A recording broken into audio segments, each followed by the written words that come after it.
What's going on, people? It's your boy John, and I'm a bit tired because I just did a little bit of a run first thing in the morning, but it's not the morning anymore. It's like the afternoon, but I woke up pretty late. Cardio in the first thing in the morning is very good because you wake up. Oh god, my throat and my voice. Lick my lips a little bit. Cardio first thing in the morning is very good because when you wake up, cortisol is on high alert, right? It's there, it's blazing, it's going to cause a lot of stress, okay? And you need to put that energy somewhere. That's good energy. It's good energy to be utilized for a good purpose. Now, the law of thermodynamics says that energy cannot be destroyed. It can only be transferred. It cannot be created or destroyed. It cannot be created or destroyed. It can only be transferred. So when you wake up and cortisol's all over the body, you've got this high energy, stressful energy, nervous energy. Where's it going to go? You can either choose to put it into an activity that requires the mind, like journaling, reading, learning a language, some mental comprehension, some sort of work, I don't know. Or you could put it into some physical activity.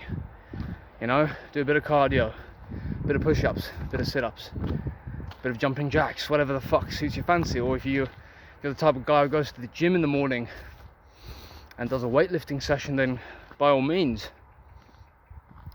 But if you don't harness that energy, it's gonna go somewhere, right? It has to go somewhere. So it's gonna either go into your thoughts, and remember, it's stressful energy, nervous energy. Most likely this is going to cause you to be quite anxious when you wake up. So if you've got anxiety first thing in the morning, forget about the kind of thoughts that you're having, because your thoughts are just going to keep thinking, right? Don't pay attention to them, but focus on the energy that's fueling the thoughts. Your attention is usually the thing that's actually giving the thoughts the power that they have, and that causes the nervous / anxiety energy that you're feeling. So put that energy into something worthwhile, anything.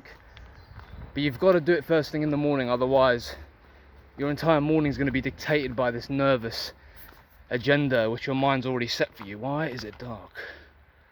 I'll go back. Okay, so this is why I've made it a habit for me now, is I take a cold shower first thing. Cold shower blasts my brain with a nice bit of fresh cold air, cold water, same thing. Makes me alert, makes me calm, gets me to focus on my breathing, so it puts me into a mindful state of being. I then meditate. Sometimes I read a book, sometimes I just read a chapter, sometimes I just read a statement. It doesn't matter, I just read something to get my day started on a good agenda. The first thought of the day has to be a good thought, okay? That's why I hate staying in bed after I've woken up, because you're just left ruminating. You're left to ruminate over bullshit, and your day's not going to be set to an agenda. It's going to be set to yeah, you hear that? Blur. It's going to be set to nothing. It's going to be set to just laziness.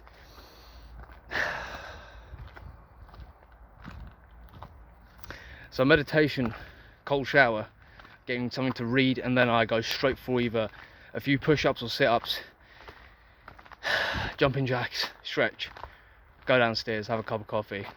Now I'm out for a run. This is the second day in a row that I'm doing the run for, and I hope to make this a consecutive thing, something I'm doing on a regular basis, because I find it to be very good. It's very healthy, very healthy. But anyway, do I even have a video topic today? I don't know. I don't think I do, to be honest. But that is the video topic, I guess. The topic of the video is utilize the energy. Trust me, this is a superpower. This is a fucking superpower over here. People don't know this. They wake up thinking that their day's bad already, because the first thing they do is not only do they ruminate over bullshit and what happened yesterday and what they should have done and what kind of person they are and all of this bullshit, because they think they're the person, right? That's the thing, that you think you are the person, you think you're the thoughts. It's delusional, but it happens. It does. Your thoughts do that. They've got that kind of power over you to convince you that they are you. That you are the thinking, that you are the story that's being created in the mind. Because it's so seductive. It gives you a sense of being, a sense of self, I guess. Makes you feel like you're unique, right? You are unique, don't get me wrong. I'm not saying you're not unique, you're not a special snowflake. But what I will say is, you're unique in a much more profounder way than what the mind will allow you to see. That's my secret. I'm not enlightened. Even if I was enlightened, I'd still say I'm not enlightened, because I think if somebody calls themselves enlightened, that's your ego talking. Because if you were enlightened, you wouldn't even say you're enlightened. You would just say, I am. I'm here. I'm alive. Jesus. But yeah, did my 10-minute jog / HIIT little running. And then I sat down, did a 5-minute meditation, and instantly my whole day's just been given a little bit more perspective. It's been given a little bit more understanding as to what I'm doing here today and what my purpose is. And that's my little tip for you. Okay, so when you wake up, do some cardio first thing in the morning. Do fasted cardio before you eat anything.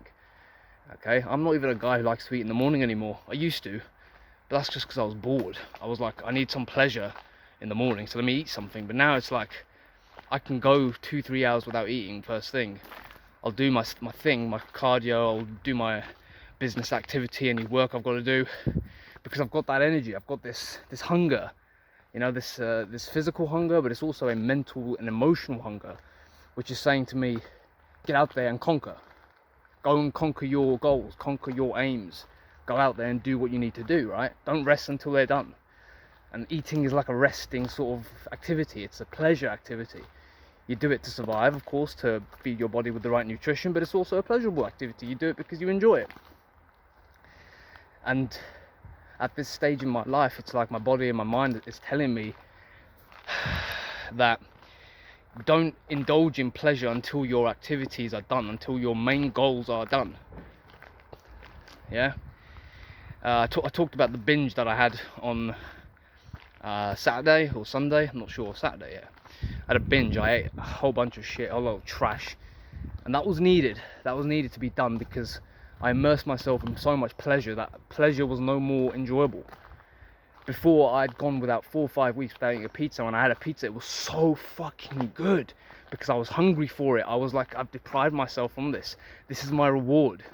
But when you've indulged in pleasure consecutively and it becomes a routine, and then you have too much pleasure, your brain just gets sick of it, and it's like, what am I doing? This is supposed to be a reward.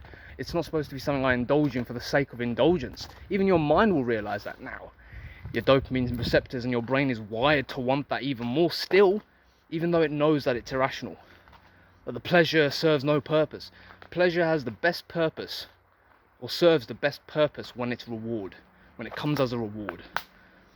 You don't get shit for free. If you get it for free, it doesn't taste as good. It doesn't feel as good. It doesn't give you that same level of satisfaction that I've worked for this.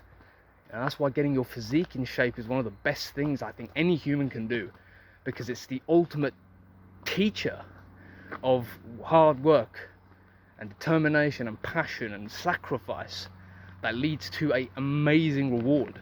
And that amazing reward is your physique. You can look at yourself in the mirror and feel confident. You can feel attractive. You can look at yourself and be like, damn, I did this. I did it. This wasn't inherited. I didn't buy it. Somebody else didn't do it for me. I did it. It was me, my will, my own personal passion, my activity. This was me. I did it. That level of self-esteem cannot be bought. It can't be bartered. It can't be gained from anywhere else. I wouldn't even call it self-esteem. It's more like you meeting the self. You meet your true self, the higher self. That's why getting your physique is the most important fucking thing. Alright, gentlemen and ladies, I'll see you in the next one. Hope you enjoyed the video. I'll see you in the next one 2 times.